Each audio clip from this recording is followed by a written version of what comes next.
This is the story how I almost ruined Spiritbound.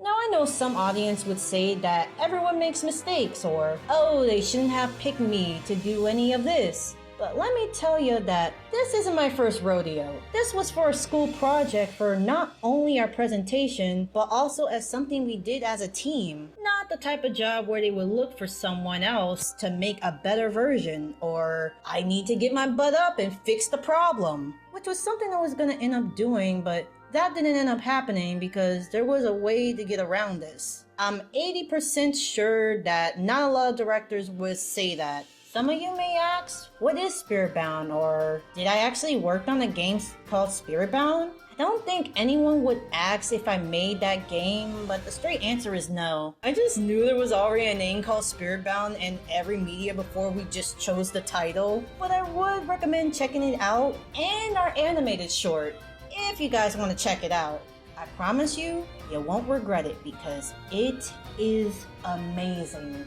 But what did you do? The short looks awesome. Yeah, it does. If I was more aware of the issue sooner, like the short would have looked way different and visually cool with cel shading fan-made. If I wasn't holding the team back. There's a lot of tasks to do when making a movie or video game. You got pre-production, which is when everyone comes up with scripts for the story, concept art, storyboarding, world building, music, and themes for it. Production is when we start making the assets for the scene, like your 3D models, environments, visual effects, and animations. And finally, the render, which is the final cherry on top, exporting everything into one scene. I'm going to go in order from my experience, what it was like helping on this fun project, but I'm not going to mention everything because I'm only was given what tasks to do, but I may bring up some things even if I haven't worked on it. Pre-production. So I was given a task to do the temple, both interior and exterior, in a rough draft and final. The interior was later redesigned to look more presentable by Cheese. If my mom was watching this, she would be going off on whoever redrew the interior temple. Like, I understand where she's coming from, but no one wants a rough draft of a final design to look like this. And gotta understand that some things gotta change at some point. Can't keep your babies forever. As cool as the temple looks, I wasn't supposed to do the temple, as I wasn't tasked to do it from the very beginning, because I didn't ask if I could do it, which was a problem, just like the first project for Globzobs. Our teacher did like the design during the Globzob project because it did go with the suggestions what our Buc-ee's fan-made commercial was gonna be, with sci-fi and Spy Fox vibes. But the art director didn't tell me to do it, even if it does look neat. But I think my art style kind of proves that I was a pretty good artist, and somehow I ended up being in charge of making the concept art for the interior and exterior. I did make a promise to myself to slow down before being tasked to do anything. It's present day, and guess what? I forgot to slow the hell down. And the main reason is because I hate doing nothing. Because the pre-production felt slow. Like we have a mood board of ideas ready to be made, but waiting to do something slow. I read through the mood board and understood the agenda and got to work. But when I showed everyone that they weren't familiar with me doing a temple, I didn't want I was like 10! What the f- I needed it for the design choice, which made it really helpful because there is a lot, and I mean a lot, of design structures for a temple. So that was good. But me making the concept art of the temple for the pre-production wasn't the reason for the holdup. It was mostly the script for the story and a lot of conversations from our advisor. If we didn't have to hear him say that every 3 weeks, we would have already finished the pre-production in February, but we were able to finish it up on the important stuff, and that's the production. Unlike the pre-production, this is where we get a lot of missions to complete, but this is all based on everyone's strengths and weaknesses, like who can do this and who can't do this. We need someone to do this task, but No one knows how to do that. Randomly requesting someone to do it and do research on how to assemble it. A lot of professional stuff. But y'all don't want to hear about that. Y'all want to know what I did. Some of you may be hyped to hear that I actually worked on an important task. Something a lot of 3D artists wants to do in the future. No. But I was able to finish him because of the amount of hopes when I asked how the progression was going for that character. Probably was never gonna be given the opportunity because all they wanted me to do is do the rig and skin weighting, watch a video and research how to rig a snake-like creature because it's going to be a complex rig for the character. Once the model was done, I could do all the tasks I was given. And that's it. Nothing big, nothing special. Not until our advisor brought up that the character that we were adding to our scene were the main priorities. Q, our main character, was 70% almost done, while the other was just his head. And keep in mind, I was only tasked to do 2 things, which were way later after the model and retopology was completely finished. At some point, they decided to lend me to finish up the model for Zao, the dragon. And when I say I got to work, I got to work. I did ended up having to pause on the modeling to help with something else, which was the foliage that was asked by Blade Run, but the advisor had to remind us that the character was the main priority. The reason I was asked to make the foliage was because we didn't have a lot of people making foliage.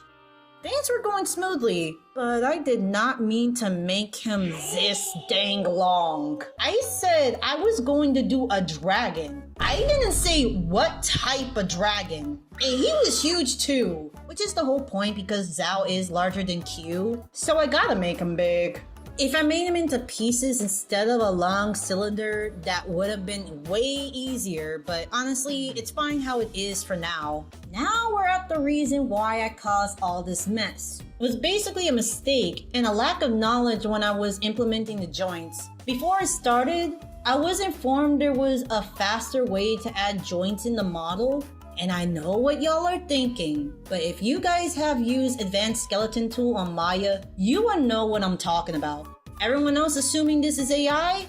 This add-on script was made in 2008. Basically what it does is that you can select what joints you need for the model, adjust the size and placement of the joints manually, and add cool stuff you want your rig to do. And it can auto-create controls, which is a godsend. I know Blender can do that too, but my computer is running on bricks. But here are the issues. Zao is a dragon, but his whole body is serpent shaped, right? So obviously I would just make his whole body from head with the mouth to tail, right? No, because he has arms, and his arms need to be near the root, which is the base, where you're able to move the whole entire character. Dude was literally doing stuff like this. We didn't want that. It was a total mess. I ran into a bunch of trial and errors until I finally patched the problem. After some skin weighting and testing, he was ready to be animated for the scene. That was not the final, because there was something else wrong with him, and it was his tail. What's wrong with his tail, you may ask? Well, ladies and gentlemen, you see, we need Zao to do this in the scene. But he can't do this because I didn't add enough joints to his tail. I thought it was supposed to be 20 joints, but that's only if you're doing a smaller model of a snake. And Zao is huge. Even if we use the tracking tool to move him or the shine, it still looks janky. The obvious answer would be to go back and try again or add on another joint. And y'all are right, but here's the thing that's gonna hunt some of y'all if you ever work in a studio. I don't have enough time. Thankfully, there was a way for us to still use the old rigs for some of the scenes and the new one for the comedic scene. But this did end up becoming a problem later on, but it was resolved and we were able to use Zao's 2 rigged models. If I was working with another studio, whether for a show or video game, I don't think they'll allow it. But this is my first time rigging a dragon with a serpent-like body. No one told me this was gonna be easy. And it never was! Lesson: use more joints when rigging something with a flexible body, because it will never be enough. I know people in the comments are going to say that they should have asked someone else to do Zhao's rig, but there were only a few of us who could do it, and they were occupied with something else. I did get their help with Zhao's rig later on. Let's say a shortcut to get it done without redoing the skin weighting. I mean, I still need to skin weight regardless, just in case, but there actually was a shortcut. Zhao did end up breaking once I reskin weighted everything and fixed his legs. We can now implement this model to the Goofy scene. This bastard. Sorry, but this dragon made me go through a lot. I had to take a lot of breaks to think and saw what was causing this. Hell, we all were going through it with Zhao. Zhao was in the right hands, but he was so challenging. Probably one of my first hardest creatures to rig. I might end up with way more difficult creatures in the future, but who knows? Animation. I only did 2 animations. One almost got scrapped because I used the wrong model in Maya that everyone was using, but we didn't really have enough time, so we did end up using it anyway. And the other one was something I wasn't supposed to do. I was only told to add Zhao in the scene and with a pose placement with him sleeping. The animation was supposed to be his entire tail moving, but I kind of made it move the tip of the tail, which made it look goofy. So if anybody is wondering who did it, it was me. I should have moved the entire tail, but I wasn't supposed to move anything on Zhao, so... rendering. I didn't technically do any rendering. Mostly the concept art for the poster, which unfortunately was scrapped mainly because it wasn't the right size. The quality is too low res, I wasn't using Photoshop, and there's no contrast. Every thumbnail I make has bad contrast. But I'm going off topic. But I was able to make our very own studio name everyone suggested, so that's cool. This was mainly on me not asking what size I needed before making the poster. I did research to see what type of poster we needed after I was tasked to make the poster, but it wasn't the exact size. I had a lot of fun working on Spiritbound. Way more than Globzob, but it was way more challenging than Globzob's. I've learned a lot, but that doesn't mean I'm going to be able to avoid these mistakes. I'm pretty sure I scared off a lot of people who are looking forward to DM me to work on a project with them after I pointed out all the things I did wrong. I could completely understand if I'm not the perfect fit. I was able to fix the issues in the end, with support of course, and honestly, I don't know what I would do without them, because Zhao was tearing me apart in the battlefield. We were all struggling, but together, we were able to defeat those odds.